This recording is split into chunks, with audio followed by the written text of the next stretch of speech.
Hai, Assalamualaikum warahmatullahi wabarakatuh. Saudara-saudaraku se-Indonesia Raya, balik lagi sama saya Liza Fazira, host Anda hari ini. Oke, kita juga balik lagi nih ya ke podcast Koprumnas yang judulnya Halo Koprumnas. So, hari ini kita mau ngebahas tema yang luar biasa kece banget nih ya.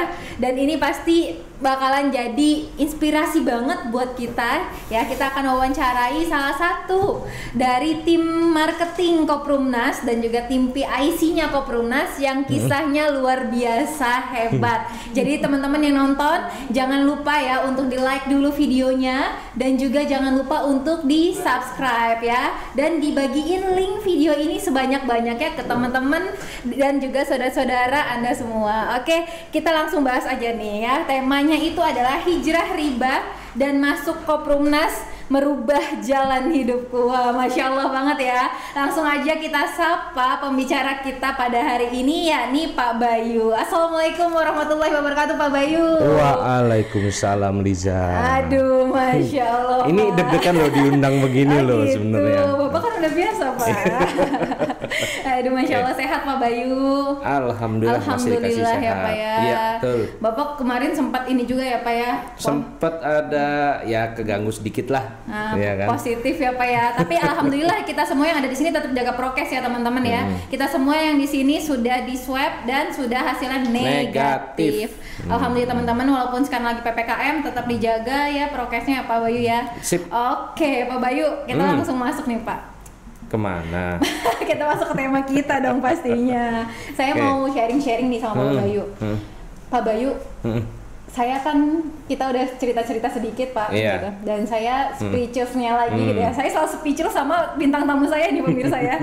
Karena Pak Bayu ini pemirsa, Pak Bayu seorang mualaf ya, Pak Bayu. Terus lulusan dari apa Pak? Nggak enak nyebutnya sih, berat almaternya ya. Oke, saya sebutin aja ya. Lulusan STAN ya tahu lah pemirsa ya, kalau untuk masuk STAN itu aduh nggak mudah gitu ya. Dan juga beliau pernah loh dulunya itu, ini kita bising-bisingan ya, pernah dulunya menghina Koprumnas. Tapi akhirnya sekarang malah bergabung di gabung ke Koprumnas. Kok bisa Pak?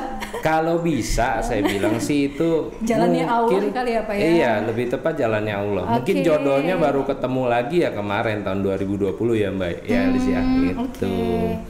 Nah, ceritanya gimana tuh Pak? Saya pengen deh mulai Bapak ceritain dulu ya Pak, biar menginspirasi rekan-rekan saya nih yang nonton YouTube sama yang nonton YouTube Koprumnas Syariah. Bapak awalnya mohon maaf menjadi seorang mualaf itu seperti apa Pak?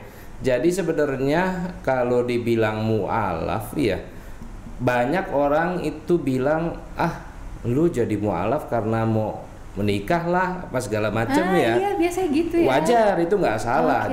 Jujur dulu pada saat saya memutuskan jadi mualaf itu memang ada satu ketakutan loh justru. Ketakutannya gimana?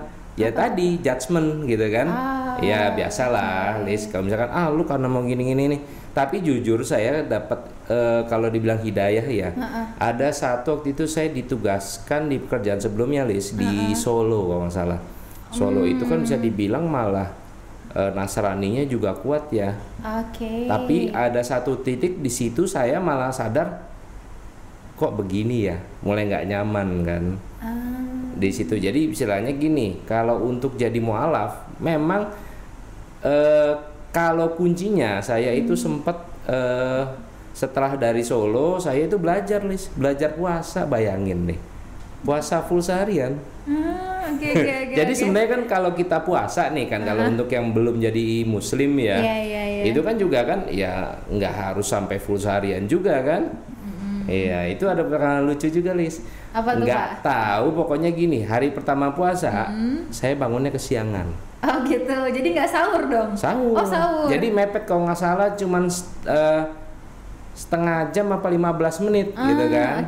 Makan yang ada di kosan waktu itu, di kosan itu cuman Indomie, kalau nggak salah Indomie lah 2 bungkus kan. Karena udah persiapan banyak kan. Ya, Pak ya? Lihat body dong, casing dong. Siap. Satu nggak cukup ya kan. Ya kan. Nah itu kan ciri khas anak kos zaman dulu kan. Jadi udahlah makan itu aja kan. Ya udah mulai tuh jam puasa gitu kan. Jam 10 kok mulai ngegaruk nih perut kan. Secara makan Indomie doang kan. nyebut Nggak merek. apa-apa. Santai-santai. Ya, jadi begitu. Jadi udah dari situ sorenya pas lagi buka gitu kan. Jadi begitu ya, Mbak Liz. Jadi itu udah mulai jam 11 siang tuh, udah mulai lapar tuh. Padahal dulu calon istri itu bilang, "Udah nggak apa-apa, buka aja, baru belajar kan." Enggak, pokoknya. Oh, ini yang pas Bapak pengen puasa ya? Hari pertama puasa. Dan itu full seharian. Sejarah perjalanan waktu memang full 29 hari, pokoknya 1 bulan full ya.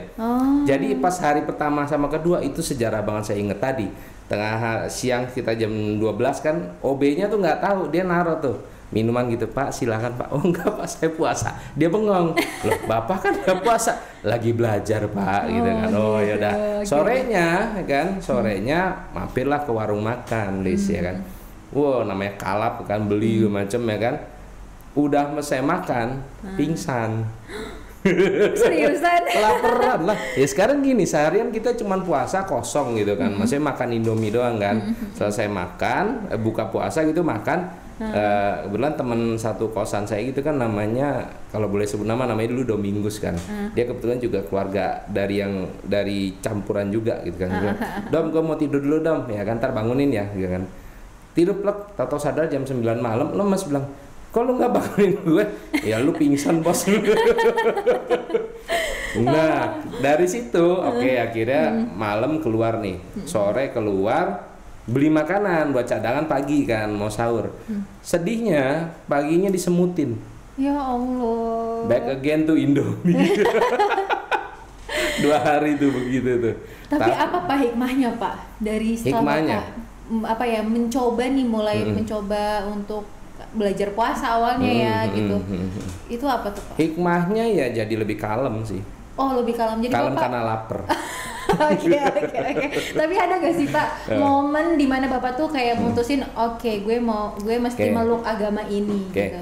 Ada dua momen yang itu bisa dibilang mungkin takutnya ini, tapi memang ini momen ini yang saya alami. Pertama pada saat saya waktu itu masih ke gereja dulu ya Liz ya. Selesai ke gereja kami ada ritual atau apa, kalau misalkan kita mau doa itu di pojokan ada di Katolik itu ada satu di pojokan itu, jadi kanan kiri itu ada 2 patung sebenarnya. Yang satu patungnya Nabi Isa kalau saya bilang sekarang Satu lagi patungnya Maryam, Siti Maryam gitu kan. Jadi waktu itu saya milih ke patung yang sebelah sana. Kalau kami dulu zaman dulu saya waktu jadi Katolik itu nyalain lilin, kita doa depan ya kan. Dari situ bilang, "Kok gua jadi gini ya?" Ngerasa awalnya jadi kayak agak nolak. Kok jadi ngerasa aneh sendiri, padahal itu adalah ritual yang saya lakukan dari saya kecil. Bahkan dulu itu saya termasuk salah satu pelayan gereja sebenarnya. Jadi kalau kita ada namanya misa, saya itu sempat jadi putra altar namanya dulu. Itu kebanggaannya luar biasa. Kenapa? Kita kan di depan tuh. Ya kan, di depan kita ngelayanin pasturnya, zaman dulu begitu kan. Jadi orang banyak yang kalau tahu saya zaman dulu, teman-teman, "Kok lu bisa sih?" gitu kan. Iya, perjalanan waktu saya bilang. Saya justru menemukan Islam itu pada saat saya bukan di kota Islam sebenarnya. Solo itu bisa dibilang mix ya. Beda betul. Kalau misalkan saya di mana ya? Di di Jawa Aceh Timur atau di mana gitu. Jawa Timur kan ada memang Aceh atau di mana ya. Tapi bisa identik Islam banget. Jadi ada 2 fase.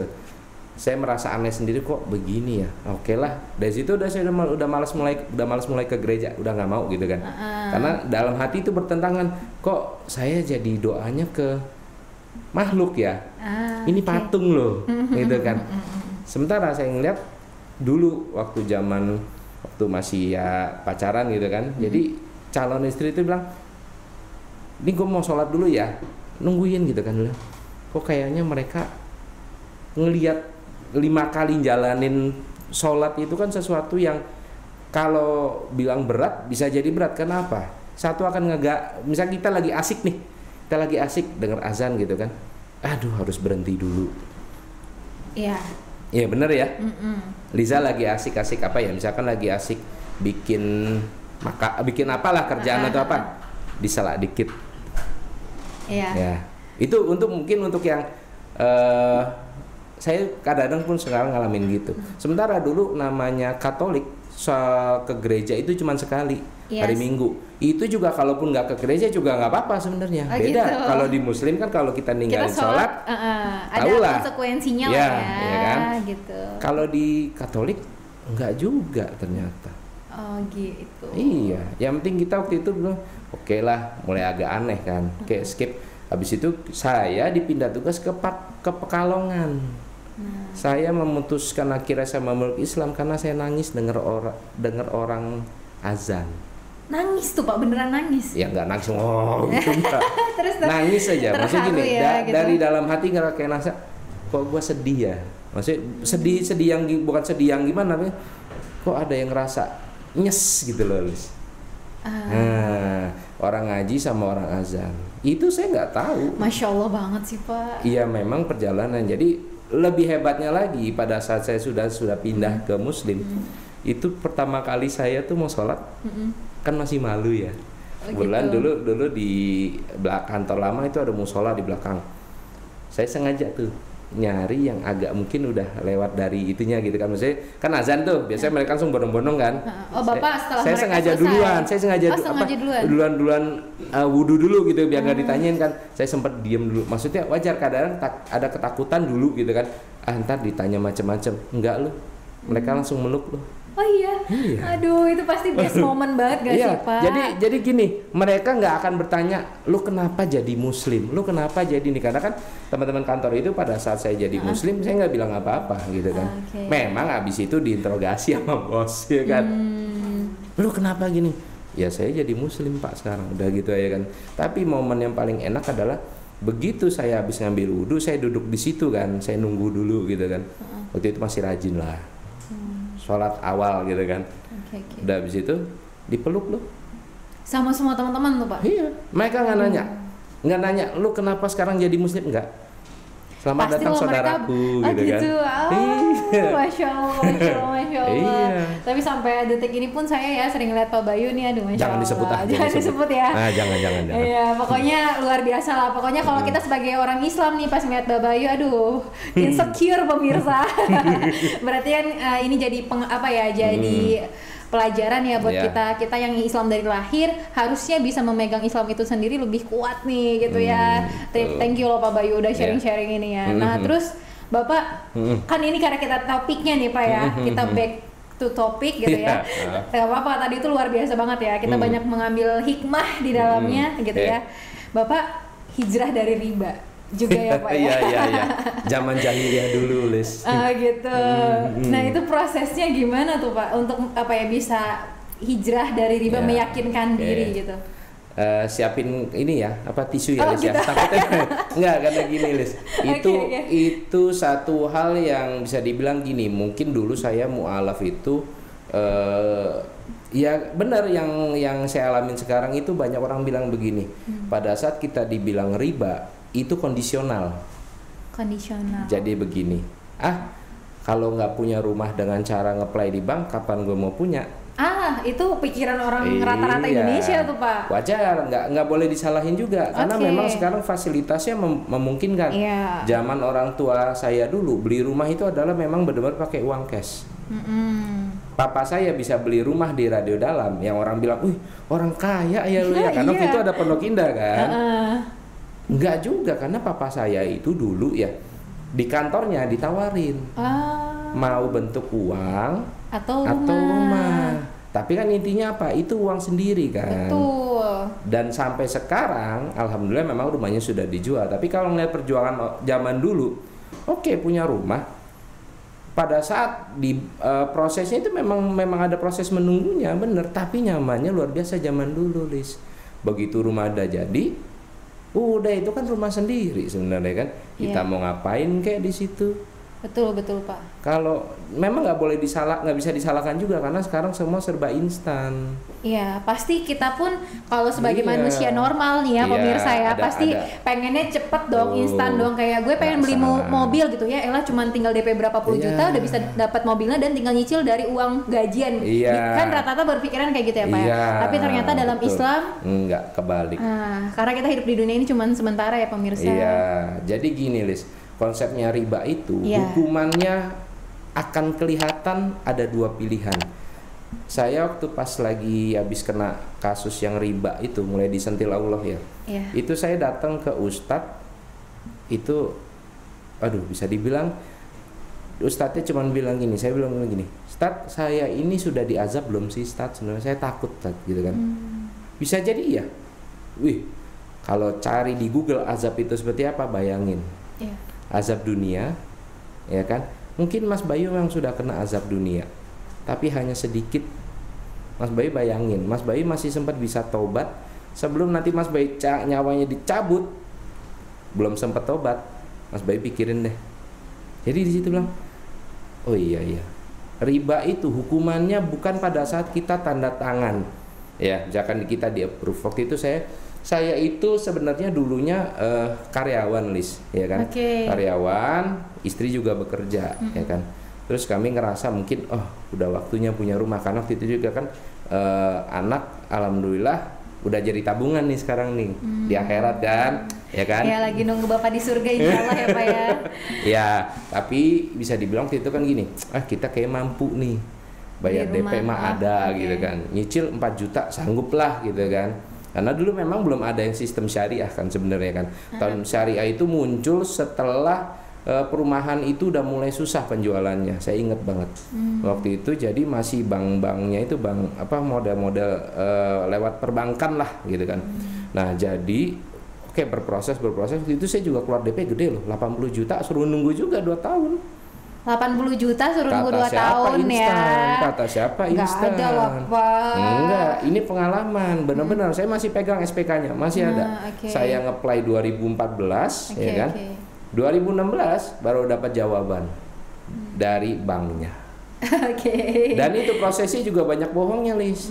Kenapa? Satu, ini bukan promo ya, ini pengalaman saya pribadi. Ini kisah nyata ya pemirsa ya. Benar. Jadi Pak Bayu itu dulu, setahu saya beliau menghina Koprumnas karena beliau gaya pemirsa, bukan gaya, ada rezekinya bisa nyicil, bukan nyicil langsung keluar DP 80 juta, bisa nyicil 4 juta per bulan ya Pak ya. 4 juta waktu itu, terus jadi saya sudah masuk gini prosesnya 2016 baru dia approve, List, ya kan. Tuh nunggu 2 tahun loh yang punya DP 80 juta ya kan. Waktu itu 2016 saya 2000 waktu itu ngambil cicilan kalau nggak salah modelnya step up, List. Step up. Jadi 2 tahun pertama cuma 4,2, habis itu tahun ketiga sampai ke 8 kalau nggak salah ya. Itu 4,9. Iya, jadi dia yang nggak flat lah ya. Labelnya gitu ya. Karena gitu. Tadi ya ada beberapa memang developer yang memainkan rumah itu 3 harga loh pemirsa gitu, dan cicilannya tuh nggak flat. Makanya emang di Koprumnas doang paling enak lah. Lanjut Pak. Nah, terus 2017 saya tuh lihat iklan Koprumnas bombastis kan waktu itu di Facebook kalau nggak salah, Lis. Waktu itu fotonya foto rumah gitu kan. Sekarang tukang ojek bisa punya rumah, saya ingat waktu itu. Tukang ojek bisa punya rumah cukup dengan KTP sama 700.000. Dulu ya, dulu tahun 2017 kan. 2016 2017 deh, bener. Nah, terus saya lagi di sofa gitu kan, udah di rumah baru, ya kan. Asik dari bilang, Allah ngasih gua rumah bagus nih ya kan. Padahal bilang, belum tahu. Oh, jadi lu udah nempatin posisinya Pak? Nempatin. Oh, udah nempatin rumah yang mohon maaf riba ini. Jadi kan 2016 saya udah pindah ke rumah ya kan, rumah baru. Jadi kan 2014, di Prove 2016 kan rumah jadi, saya menempati. Setahun kemudian saya lihat iklannya Koprumnas. Nah, di situ saya keluar gini. Masa iya sih gua yang persyaratan lengkap aja ampun-ampunan, sampai dibikinin slip gaji bohong-bohongan, terus rekening koran Karbonais yang bikinan ya kan, biar terkesan bagus gitu kan. Jadi bisa dibilang itu tanda kutip bohong nih. Ibaratnya gini ya, ini contoh nih. Iya, oke, nyata gimana nih? Bohong. Oh gitu. Mau ngibul jangan beginilah, udah saya tutup. Tapi saya hanya sebatas sampai itu, tidak yang sampai koar-koar di luaran. Karena buat saya ya udahlah, itu urusanmu gitu kan. Ya kan. Berjalan waktu, ternyata memang gini. Kalau orang riba ada dua, seperti minum air laut yang garam, haus terus, sama istidraj. Asik, apa tuh Pak? Kita bahas nih Pak. Kita dikasih, jadi waktu itu saya Sebenarnya Allah itu nyentilnya udah pelan-pelan loh. Setiap bulan, setiap tahun tuh selalu disentil. Cuman kadang-kadang kita kayak enggak, gue masih bisa lah, masih bisa bayar. Masih fine lah ya. Malah bisa dibilang usaha saya menaik terus. Jadi saya waktu itu masih kerja, saya resign. Terus bisnis. Okay. Waktu itu penghasilan itu pas kerja itu kan 7 juta ya. 7 juta. Setelah resign langsung bikin bisnis usaha sendiri. 14 juta per bulan. Wih, makin gaya dong. Iya dong. Ya kan? Mulai kepikiran, mah kayaknya motor perlu diganti nih ya kan. Makanya mobil perlu BMW nih. Belum, motor dulu ya kan. Motor dulu ya kan. Dah. Makin naik lagi. Iya, kartu pasti. Kredit. Oke. Saya sampai tahap kartu kredit itu datang nggak pakai di apply. Mereka nawarin biasanya, Pak. Udah jadi langsung. Oh, udah. Dan limitnya itu ada yang kalau yang cuma limit 5 juta sampai 10 juta mungkin kecil ya. Iya, kecil 20 sampai 30 juta dari satu kartu. Dan itu bisa dibilang 14 juta nih penghasilan per bulan kan. Masih oke lah Masih ya. oke lah, bisa kebayar minimum payment. Iyalah. Yang penting kebayar dong, kayak dikit. Kalau pikirannya kredit ya. Iya. Oke, naik terus usaha naik sampai titik saya bisa penghasilan itu 60 juta sampai 100 juta per bulan. Oke. Ya, di situ udah mulai. Tapi perjalanan waktu selama dari 2016 sampai 2019, saya berapa kali namanya sakit. Oh, itu yang dibilang Bapak sentilan-sentilan Allah ya.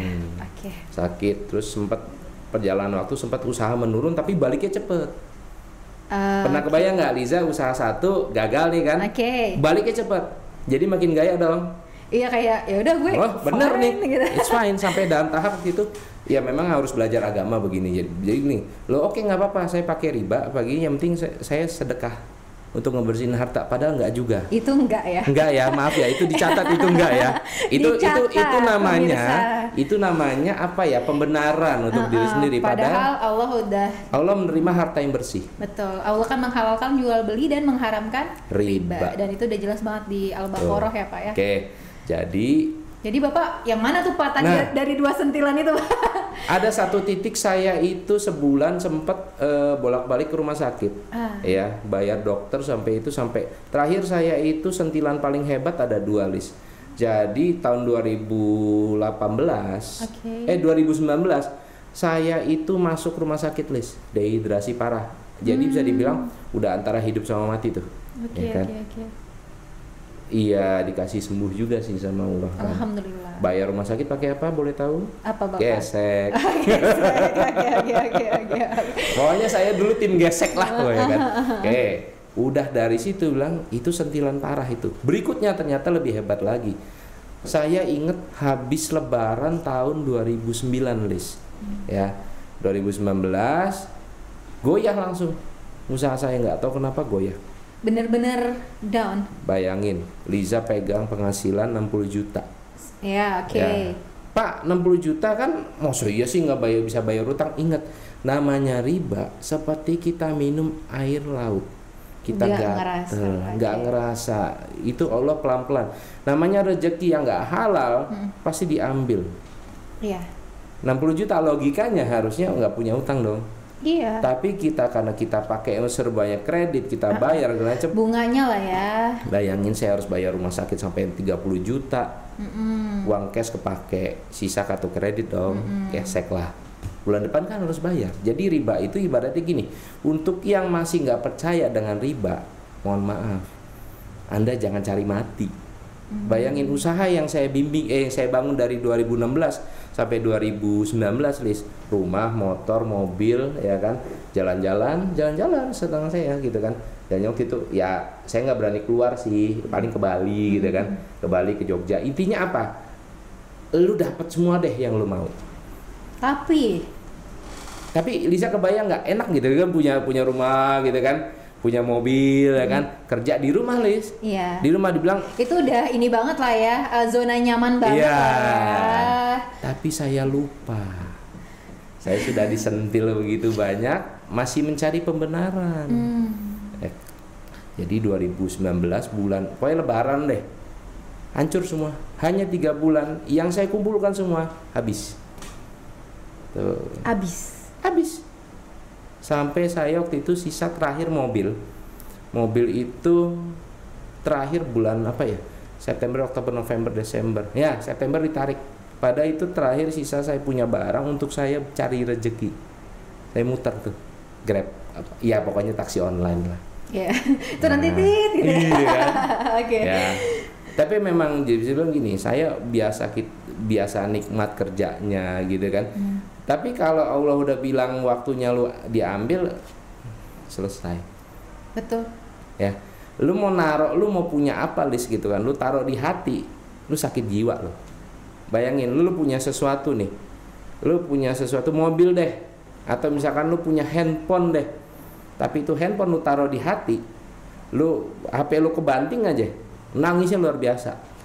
Coba Liza bayangin, saya udah punya semuanya itu, bisa dibilang saya itu jadi di komplek itu bisa dibilang, Pak Bayu kok nggak kerja sih, ya kan? Lalu saya kerja di rumah, penghasilan 60 juta, ibaratnya mau ganti iPhone setiap seminggu sekali bisa. Iya. Iya kan, gampang. Mau makan apa aja bebas. Tapi saya lupa, hancur. 400 juta rumah, mobil 250 juta. Terus pekerjaan bisnis hancur, utang sampai 3 miliar. Sanggup nggak nanggung? Sanggup nggak? Di usia saya masih muda, makanya saya nggak sanggup deh Pak 3 miliar. Iya. Kalau bukan Allah yang menguatkan. Ada satu titik kenapa saya akhirnya itu saya ketemu Pak Ustadz itu juga ya yang ngebimbing saya ya keluar dari, maksudnya, ayo Mas, mau sampai kapan lo begini, ya kan?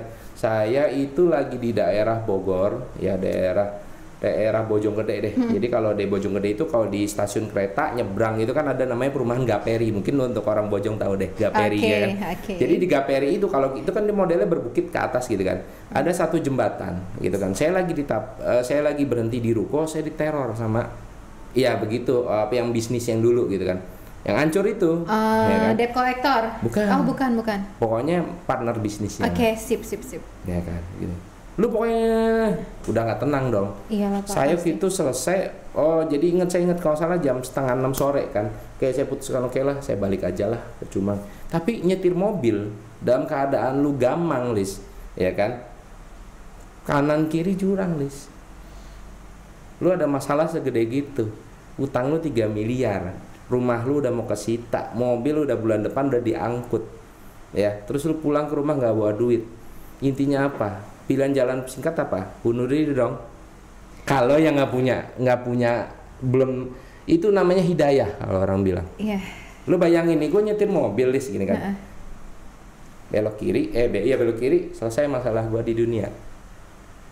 Oke, ya kan?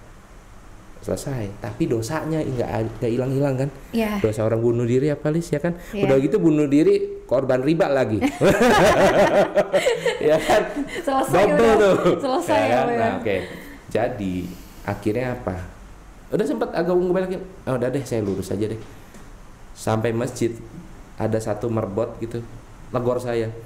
Pak, lu kenapa sih Pak? Kok kayaknya dia ngeliat orang lagi banyak masalah gitu kan. Kenapa sih Pak? Sini Pak, duduk Pak gitu. Kayaknya Bapak ada sesuatu deh gitu kan. Tarik napas. Iya, saya lagi ada masalah gitu kan. Bisa ketemuin sama Ustadz nggak? Gitu kan. Namanya saya ingat lagi, ini boleh saya sebut nama ya. Namanya Pak Ustadz Paedi namanya. Beliau itu di Bojonggede, ya kan. Udah Pak, Bapak sholat dulu gitu kan. Sholat dulu, tapi nanti Bapak jangan langsung pulang ya. Bapak ikut sama saya. Gitu kan. Ikut sama saya, nanti saya ketemuin sama Pak Ustadz. Saya curhat di situ, bilang intinya tadi dia bilang, Mas Bayu, apa yang Mas Bayu bilang mungkin kejadian. Mas Bayu udah diazab sama Allah, tapi Mas Bayu harus bersyukur. Mas Bayu salah satu orang yang diazabnya di dunia. Mas Bayu bayangin, Mas Bayu dikasih lancar sama Allah sampai selesai, sampai mau meninggal, ditarik nyawa sampai sini belum sempet tobat dari riba. Ya, apa yang akan dirasakan gitu kali ya kalau nggak kata tahu Ustadz kalau ya, itu. ya Allah. Mas Bayu masih mending begini. Tinggal Betul, Mas Bayu pilihan. Oh, I see, yang tadi Bapak bilang istidroj itu ya. Ya. Maksudnya, jadi kita dikasih nikmat terus. Iya, tapi kita nggak sadar kalau itu ternyata itu tandanya Allah udah nggak sayang ya Pak ya. Iya.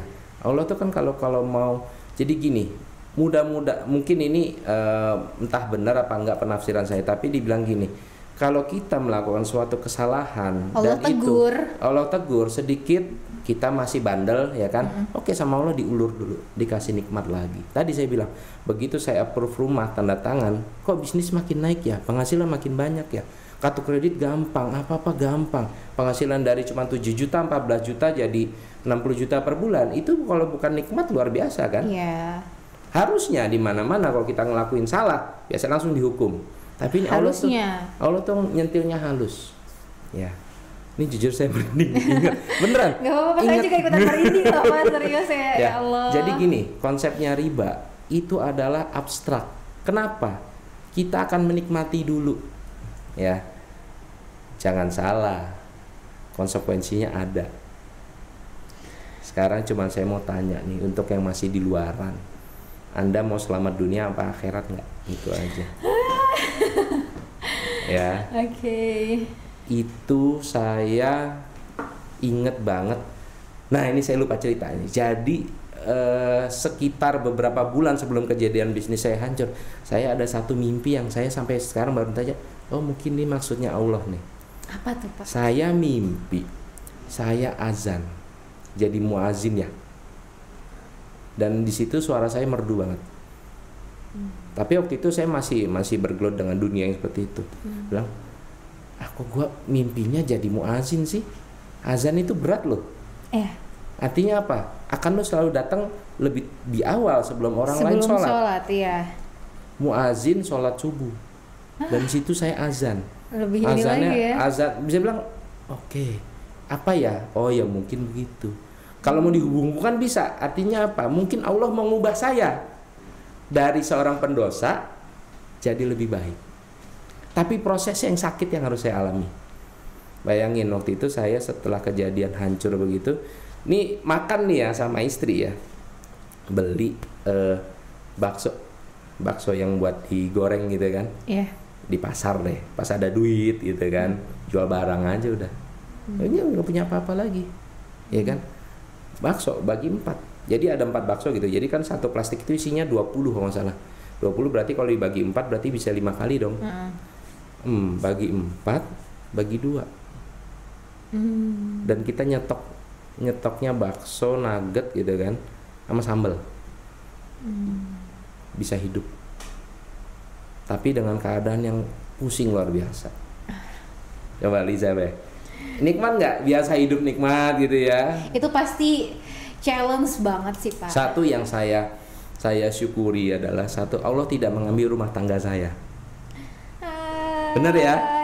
Ya kan? Biasanya nih ada uang abang sayang. Oke. Iya kan? Wajar deh, coba yang lagi pacaran deh. Jangan pacaran ya, nggak boleh. Nggak boleh dosa ya pemirsa. Maaf keceplosan. Oh gitu Pak. Tapi kalau pacaran ya udahlah buru-buruan nikah. Boleh pacaran tapi setelah menikah. Jadi kalau lagi punya masalah biasanya apa? Rumah tangganya dulu dihancurkan. Dikasih cobaan. Istri terbiasa dapat nikmat banyak, apa-apa gampang. Ya itu salah satu pertolongannya itu. Tahu-tahu, ini bilang gini. Jadi memang kalau rumah tangga yang sehat adalah bukan masalah pada saat suka, tapi pada saat dukanya.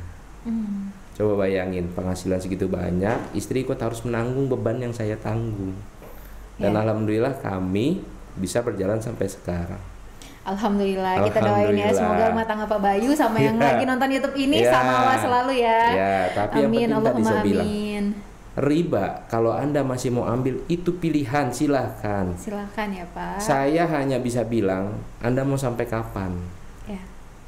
Sanggup nggak ngerasain hukuman di dunia itu? Hukuman cuma segini, tapi deritanya luar biasa. Nanti Tapi di bayangkan, akhirat ya Pak ya.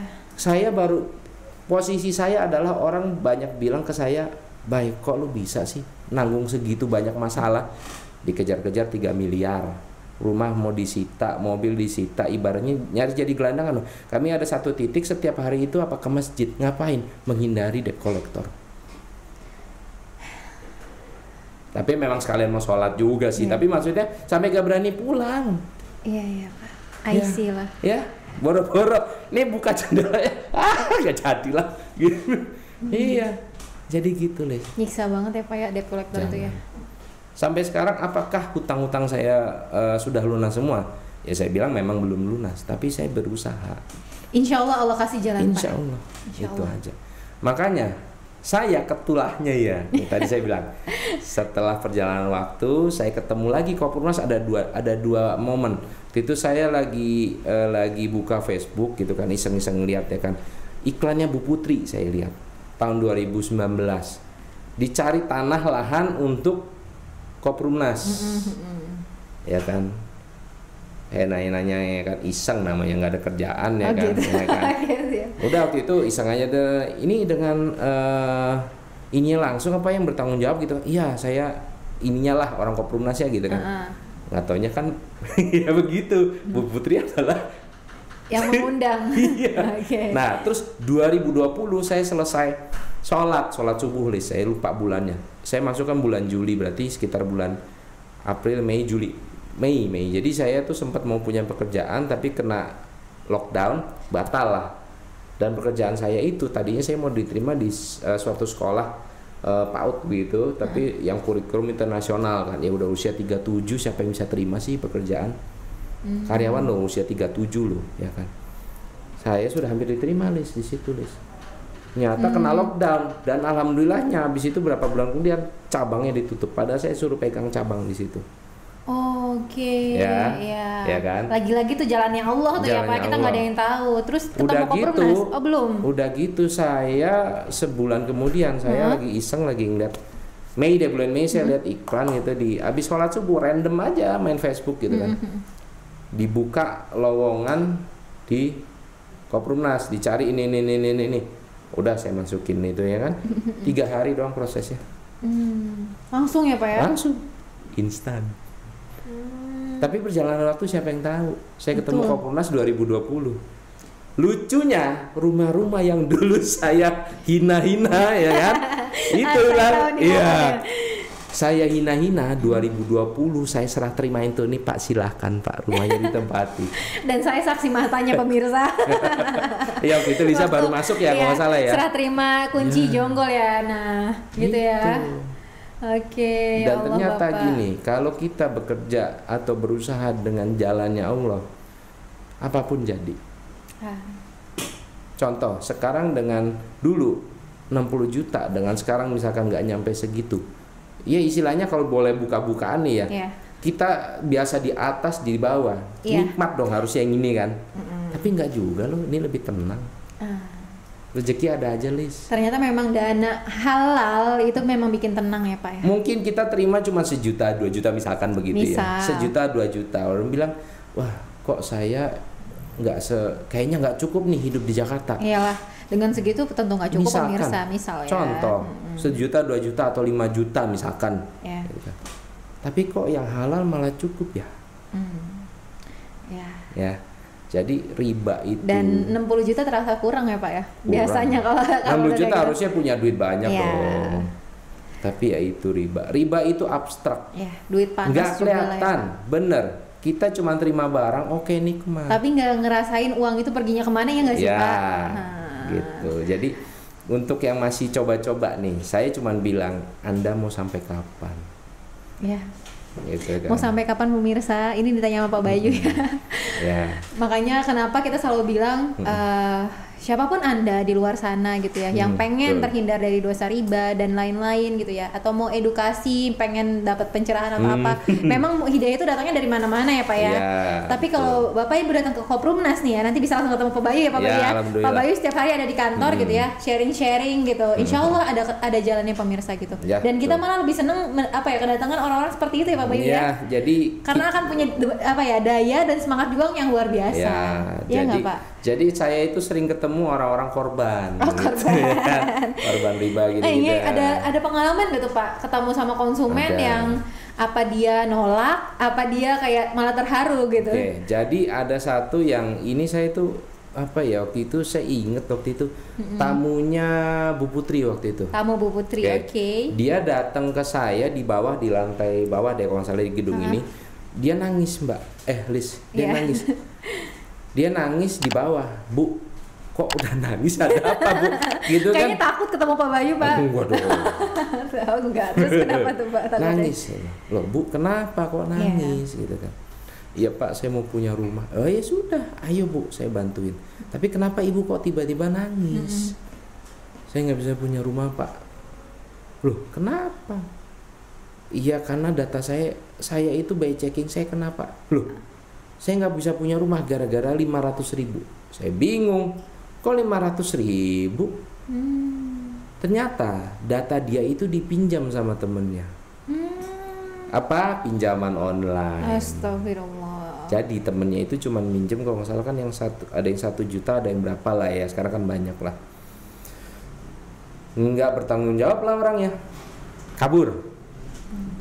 Ya, jadi bisa dibilang kadang-kadang dia nangis, benar-benar nangis. Di situ saya bilang, udah Bu, tenang dulu. Sekarang waktu itu saya ceritain, saya waktu itu bukan nawarin rumah. Yaudah Ibu mau nggak saya bantu? Ya Pak, saya pulang dulu ya Pak ya. Saya nenangin diri. Oh ya udah nggak apa-apa. Benar bulan depan dia daftar. Karena dia bilang gini, saya mau punya rumah Pak. Saya bisa menyisihkan pendapatan saya. Pada profesinya kalau nggak salah dia kerja di outsourcing Mbak. Yang warna biru tuh ya, yang biru ya, yang terkenal itu ya Lis ya. Dia kerja, dia hanya menyisihkan 1,5 juta, berarti kan 50.000 per hari. Oke. Berjalan waktu berapa bulan kemudian dia cerita lagi ke saya, Pak mohon maaf, saya belum bisa bayar bulan ini. Loh ya nggak masalah Bu. 2 bulan dia belum bayar karena dia ada uangnya kepake lah. Dia bilang Ibu nggak usah nangis, santai aja di Koprumnas. Ya, Ibu nggak kebayar 2 bulan, bayar dulu. Ada 1 bulan nggak apa-apa. Bisa ya Pak? Ya bisa. Orang bukan kita rumah hutang kok. Iya.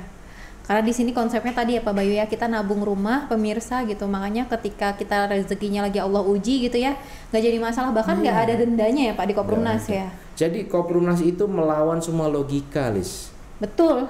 Betul banget Pak, setuju saya. Punya rumah Koprumnas itu hanya untuk orang-orang yang punya imannya kuat. Betul. Singkirkan logika. Betul. Yakin sama rezeki. Pasti itu Pak. Sudah selesai. Insya Allah rumahnya akan ada ya tanpa disadari. Ibaratnya kalau dibilang tapi lama nunggunya gitu ya. Nah lagi-lagi kita menyesuaikan dengan kemampuan konsumen ya Pak ya.